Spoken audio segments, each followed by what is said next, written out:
তো এর ওপরে আর একটা করে পাপড়ি বসবে, মানে যেখানে গ্যাপ আছে সেই জায়গাগুলোতে। তো গ্লু লাগিয়ে নেব, তারপরে এভাবে পাপড়িগুলো বসিয়ে দেবো একটা একটা করে।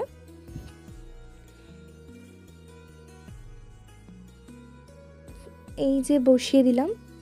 কি ভাবছো, খুব খারাপ লাগছে না ফুলটা? দাঁড়াও দাঁড়াও, এখনও রেডি হয়নি তো, পুরোটা দেখো কেমন হয়।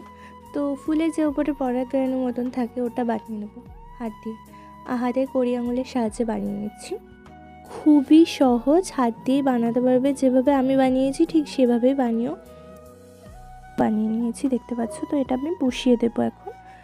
তো বসিয়ে দেওয়ার পরে যে পরাগায়ন ওগুলো আমি বসিয়ে দেবো। শোনের সাহায্যে বসাচ্ছি, কারণ হচ্ছে যে হাতের সাহায্যে যদি বসাতে যেতাম ওখানে তুবড়ে যেত, বেঁকে যেত। সেটা অনেক সেফটি নিয়ে কাজ করতে হয়, যাতে কিছু নষ্ট না হয়ে যায়। তো এবার একটা পাতা বানিয়ে নেব, ঘাস টাইপের পাতাগুলো হয় বড় বড়, সেরকম আর কি, লম্বা ঘাসের মতো। তো ওরকম একটা পাতা বানাবো। তো এবার হচ্ছে যে বসিয়ে দেবো, পাতাটা হয়ে গেছে যেহেতু, গ্লু লাগিয়ে বসিয়ে দেবে।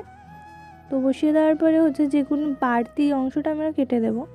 তো এবার আমরা ফুলটা বসাবো। ফুলটা বসানোর জন্য গ্লু প্রথমে লাগিয়ে নিয়েছি একটু। গ্লুটা লাগানোর পরে এবার ফুলটা আমরা বসিয়ে দেবো। যখন একটু ক্লেটা একটু হার্ড হবে তখন হাতের সাহায্যে ওটাকে শেপ দিয়ে নেবে এরমভাবে, যাতে ফুলটা ন্যাচারাল দেখতে সুন্দর লাগে।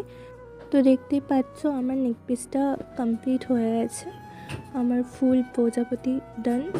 যদি ভালো লাগে তাহলে লাইক কমেন্ট শেয়ার করে দিও। এখন আমি চাই টাটা।